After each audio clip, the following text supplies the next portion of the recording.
भाई किसी ने रिक्वेस्ट की है कि रिवीजन पे कुछ बोलिए। ये जो स्टूडेंट्स रिवाइज करते हैं ना, तो ये क्या चीज़ है और ये कितना ज़रूरी है और इसमें क्या इन्वॉल्व्ड है, मतलब रिवीजन का मतलब क्या। तो भाई कुछ लोग बार बार पढ़ते हैं किसी चीज़ को। जैसे कोई चैप्टर है, उसमें 20 पॉइंट्स हैं, आपने वो 20 पॉइंट्स बनाए हुए हैं और आज भी पढ़ रहे हैं, 2-3 दिन बाद फिर पढ़ रहे हैं बिना समझे और रट रहे हैं उनको। इससे कोई फ़ायदा नहीं है। इससे शब्द आप रट लोगे लेकिन आप समझ तो रहे नहीं उसको। तो इसकी ज़रूरत क्यों है? मतलब मान लीजिए मुझे समझ आ गया कोई कॉन्सेप्ट बहुत अच्छे तरीके से, 2 महीने बाद परीक्षा है, तो मैंने समझ लिया यार, अब 2 महीने तक मैं पढ़ूँ ही ना उसको। अब एग्ज़ाम का दिन आ गया तो हो सकता है कि उसमें से बहुत कम मुझे याद हो, समझ आ गया था। फिर भी ऐसा क्यों होता है कि भई जब हमें समझ आती है कोई चीज़, तो हमारे ब्रेन में एक नेटवर्क बनता है न्यूरॉन्स का। समझ आने का मतलब पहले आपको कोई चीज़ पता नहीं थी, अब पता चल गई, तो कोई नया ज्ञान आपको प्राप्त हो गया अच्छे तरीके से, गहराई से। तो उसका जो न्यूरोलॉजिकल पैरेलल है, वो ये है कि ब्रेन में थोड़ा-सा नया मैप बना, न्यूरॉन्स के नए नेटवर्क्स बने। वो जो नेटवर्क है, वो अगर रह जाए वैसा ही स्ट्रॉन्ग, तो आपको वो चीज़ अच्छी तरीके से याद रहेगी समझ के साथ। लेकिन वो स्ट्रॉन्ग रहेगा तब जब आप उसको रिपीट करोगे, मतलब बार-बार उस चीज़ को देख के फिर समझ के, तो दोबारा से आपने फिर उसको और स्ट्रॉन्ग कर दिया। क्योंकि दिन भर के जो दूसरे एक्सपीरियंसेस हैं, वो भी ब्रेन को रीशेप कर रहे हैं। तो जहाँ आपने मान लीजिए इस पॉइंट और इस पॉइंट पे नया नेटवर्क बना, ये आपकी अंडरस्टैंडिंग है नए कॉन्सेप्ट की। अब पूरे दिन भर में और नेटवर्क्स बन रहे हैं जो इसको भी छू रहे हैं। अब यहाँ से यहाँ जो आपने बनाया था अभी तो वीक है वो, तो हो सकता है कि वो टूट जाए और उससे कुछ कोई नई-नई तरफ वो न्यूरॉन्स चले जाएँ, क्योंकि जो दूसरे एक्सपीरियंसेस हैं, वो भी खींचेंगे उनको, उनके रास्ते वहाँ से गुज़रेंगे। तो क्या किया जाए? उसको बार-बार स्ट्रेंथन करना है और रट के नहीं, समझ के, हर बार समझ के। एक तरीका ये हो सकता है कि जो आपने अच्छे तरीके से समझ लिया कोई चैप्टर, अब वो पॉइंट्स मत देखिए। बिना देखे पूरा जो चैप्टर है उसको दिमाग में लाइए कि ये क्या चीज़ थी। अच्छा, तो इसमें क्या-क्या चीज़ें हैं, उनको लिखते जाइए। सीक्वेंस में ज़रूरी नहीं, कैसे भी। लिख के फिर देखिए कि क्या-क्या छूट गया। लास्ट में कंपेयर कीजिए। तो इससे क्या होगा, अ, इससे वो फिर स्ट्रॉन्ग हो गया, फिर स्ट्रॉन्ग हो गया। दूसरी बात, दूसरे कॉन्सेप्ट से उनको लिंक कीजिए। एक चीज़ को और चीज़ों से लिंक कीजिए, अ, कि भई इसका अ, और किस चीज़ से लिंक है। वो आप करोगे तो अ, उससे और भी ज़्यादा स्ट्रॉन्ग हो जाएगा। एक सिंपल उदाहरण मैं आपको देता हूँ। मान लीजिए कि आपने ये पानी का जो मॉलिक्यूलर स्ट्रक्चर है वो आपको पता चल गया, H2O। यहाँ पे O है और यहाँ पे 2 हाइड्रोजन हैं, ये उसके बॉन्ड हैं, ऑक्सीजन पे 4 इलेक्ट्रॉन बचे हैं। अब ये बेंट होता है, एक मैंने रिसेंटली वीडियो बनाया था कि वाटर मॉलिक्यूल बेंट होता है। अब कोई रटने वाला विद्यार्थी है, उसने चित्र याद कर दिया, ये तिरछा है ये भी याद कर लिया, बेंट है ये याद कर लिया, बस यहाँ पे रुक गया। अब कोई उसको पूछे ये बेंट क्यों है, वो ये नहीं बता पाएगा। जब तक गहराई से ये सवाल अंदर आना चाहिए आपके दिमाग में। इस तरीके के सवाल आएँगे, इसका मतलब आपने गहराई से अंडरस्टैंड किया। भाई आपने CO2 बनाया, कार्बन और उसपे 2 ऑक्सीजन, वो तो सीधा था, लीनियर 180 डिग्री, कार्बन के साथ जो 2 ऑक्सीजन। अब ये H2O में भी 3 ही एटम्स हैं, ये ऑक्सीजन है, 2 हाइड्रोजन है, तो ये तिरछे क्यों हो गए भाई? तो अगर आपने ये भी समझ लिया कि ऑक्सीजन पे जो बचे हुए हैं इलेक्ट्रॉन्स, तो वो क्योंकि वो भी माइनस वाला, वो भी माइनस वाला, तो वो दूर-दूर रहना चाहते हैं अपने लिए जितना स्पेस, क्योंकि वो विरोधी है, उसको अट्रैक्ट नहीं बल्कि उसको वो रिपेल करेगा। तो एक आपस में भी ये जो 2 जोड़े दिखाते हैं उसके भी बीच जितना गैप हो सकता है मैक्सिमम वो होगा।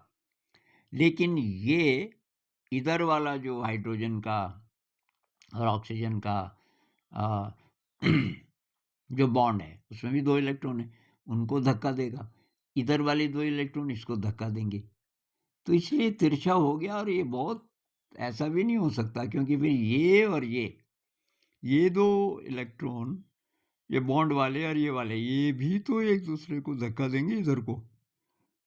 तो इसलिए ये ऐसा है। ये अगर आपको समझ आ जाए तो ये इलेक्ट्रॉन्स के बारे में जब आप पढ़ोगे कहीं, इलेक्ट्रॉन्स का क्या-क्या बिहेवियर है वगैरह-वगैरह, और जब शेप्स पढ़ोगे कि भई कितना डिग्री होता है हायर क्लासेस में, या आप ही की क्लास में भी हो सकता है कि पानी का है, तो नीचे जो एंगल बना वो कितना है, CO2 का जैसे 180 है वगैरह-वगैरह। ये बात और ज़्यादा आपको समझ आएगी। तो एक कॉन्सेप्ट को दूसरे कॉन्सेप्ट से रिलेट कीजिए, ऐसे बारीक-बारीक सवाल पूछिए कि ये चक्कर क्या है? इलेक्ट्रोनेगेटिविटी क्या चीज़ है?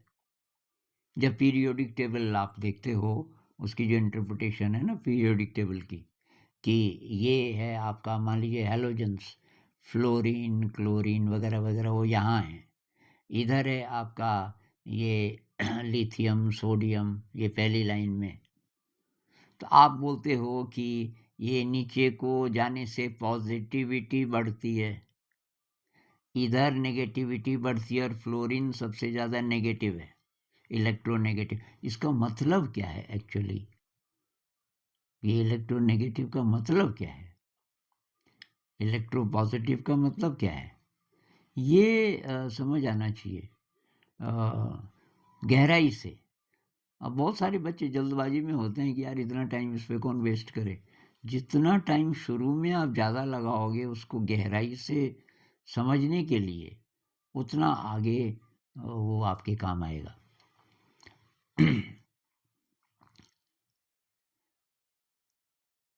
जैसे वो है ना कि पानी के साथ उसकी अभिक्रिया, रिएक्शन किसकी, सोडियम की कितनी है, फिर पोटेशियम की कितनी है, रुबिडियम की कितनी है, सीज़ियम की कितनी है।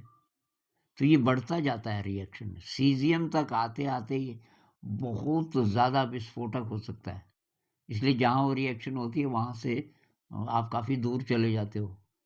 आप कोई वीडियो देखना इसके, तो ऐसा क्यों? वो रिएक्टिविटी बढ़ क्यों रही है? ये नहीं कि ये साहब ये नीचे बढ़ती जाती है, भाई क्यों बढ़ती जाती है? ये आपको साफ पता चल जाना चाहिए। उसकी छानबीन करो कि ऐसा हो क्यों रहा है। अब मेरा तो सब्जेक्ट कभी नहीं रहा, लेकिन मैंने पढ़ाया है इसको 12th में किसी स्टूडेंट को। अ, हमारे साथ एक बच्ची वो 12th का एग्ज़ाम दे रही थी और वो मेरे पास आ गई। जब 11th में गई तभी किताबें लेके, अब मेरे लिए तो था काला अक्षर, क्या बोलते हैं, भैंस बराबर। तो कुछ समझ ही ना आए। तब मैंने धीरे-धीरे, तब तक मेरे पास एक लैपटॉप था, तो मुझे पता चला इंटरनेट में ये तो सारी चीज़ें हैं।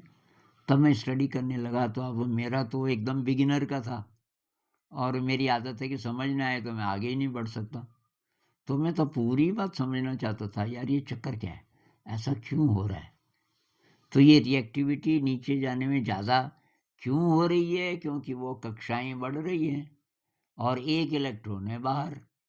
सोडियम, पोटेशियम, रुबिडियम, सीज़ियम, इसके सबसे बाहरी कक्षा में एक ही है ना। तो अब जो केंद्र में आपके प्रोटॉन हैं, वो खींच रहे हैं उनको, पर ये तो दूर होता जा रहा है। जैसे-जैसे वो बढ़ रहा है, दूरी बढ़ रही है केंद्र से, तो आसानी से निकल सकता है वो इलेक्ट्रॉन। तभी तो कहते हैं ना इसकी इलेक्ट्रोपॉजिटिविटी ज़्यादा है, मतलब वो इलेक्ट्रॉन के जाने की संभावना बहुत ज़्यादा है क्योंकि बहुत दूर है, तो खिंचाव कम हो जाता है प्रोटॉन्स का। ये बात जब मुझे समझ आई, मैंने कहा हाँ भाई, अब फ्लोरीन में इलेक्ट्रोनेगेटिविटी क्यों है इतनी ज़्यादा? ये बहुत छोटा है। 2 ही हैं उसमें कक्षाएँ और तो बहुत बहुत खिंचाव बहुत ज़्यादा है।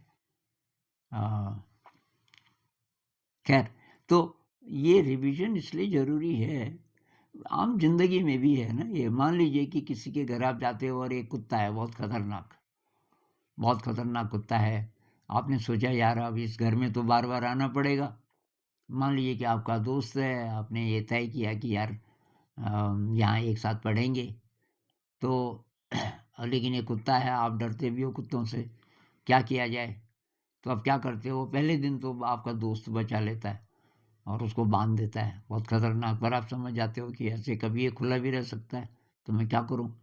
अगले दिन आप बिस्किट लेके आते हो और वो आता है आपकी तरफ, आप बिस्किट निकाल के फेंकते हो उसके सामने और बिस्कुट खाता है, थोड़ा-सा अब नहीं भौंक रहा है।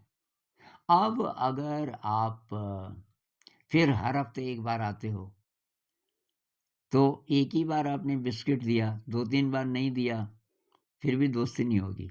हर बार कुछ हफ्ते आप लगातार कुछ न कुछ खाने के लिए उसके लिए लाओगे, तब दोस्त हो जाएगा। एक बार दोस्त जब अच्छी तरीके से हो गया, तब वो भूलेगा नहीं आपको। ऐसा ही है शायद कुछ-कुछ इन चीज़ों को स्ट्रॉन्ग बनाने के लिए आपको रिविज़िट करना पड़ता है बार-बार। उससे क्या होता है कि आपके जो नेटवर्क्स हैं ब्रेन में, तो वो परमानेंट हो जाते हैं। अ, तो शायद केमिस्ट्री में मेरे साथ ऐसा हुआ, क्योंकि उस बच्ची के जब एग्ज़ाम हो भी गए, तब तक मेरा इंटरेस्ट बढ़ गया बहुत ज़्यादा केमिस्ट्री में। तो मैं ये कई कॉपियाँ भर दी मैंने। मेरे पास अब पता नहीं कहाँ होंगी रफ़ कॉपीज़, लेकिन वो पूरी कॉपीज़ मैंने भर दी, उसमें पता नहीं क्या-क्या कॉन्सेप्ट जो-जो मुझे अच्छे लगे केमिस्ट्री में। अब मैं सोचता मेरे क्या काम आएगा? मुझे तो कोई कॉम्पिटिटिव एग्ज़ाम नहीं देनी, ना मैं अब किसी को पढ़ा रहा हूँ, तो क्या काम आएगा? भई मेरे को मज़ा आ रहा है, क्या काम आएगा मतलब क्या? जैसे संगीत में होता है, अब संगीत में है तो बहुत बार मज़ा आता है कि यार थोड़ा मैं प्रैक्टिस करता हूँ हारमोनियम पे। आजकल तो मेरा गला ख़राब हो गया। अब उसमें रियाज़ कर रहे हैं थोड़ा-सा, अ, सुर लगा रहे हैं, तो उसमें मज़ा आ रहा है। कोई बोले क्या काम आएगा भई कब? भविष्य में, यही तो है जड़। बीमारी की जड़ है भविष्य, जो कि होता नहीं है एक्चुअली, हमारे दिमाग में होता है बस। एक्चुअली भविष्य कि जो भी आप कल्पना करोगे वो होने वाला नहीं है, पता नहीं क्या होगा। तो भविष्य के बारे में कुछ भी सोचना बेकार है। और प्रिपेयर्डनेस की जहाँ तक बात है, वो तो मैं बोल ही रहा हूँ, जिस चीज़ में इंटरेस्ट हो, वो आप करो। वर्तमान में समग्र ऊर्जा से किसी भी चीज़ में आप तल्लीन हैं, तो एक प्रकार की साधना है वो तो, बस वही करना है। तो रिवीजन अपने आप होगा फिर। जो चीज़ आपको अच्छी लगती है, उसको आप अगर पूरे इंटरेस्ट से आप उसको कर रहे हो, तो और चीज़ों को लिंक कर रहे हो, तो बार-बार आएगा। अ, फ़िलहाल इतना बहुत है मेरे ख़्याल से। नमस्कार।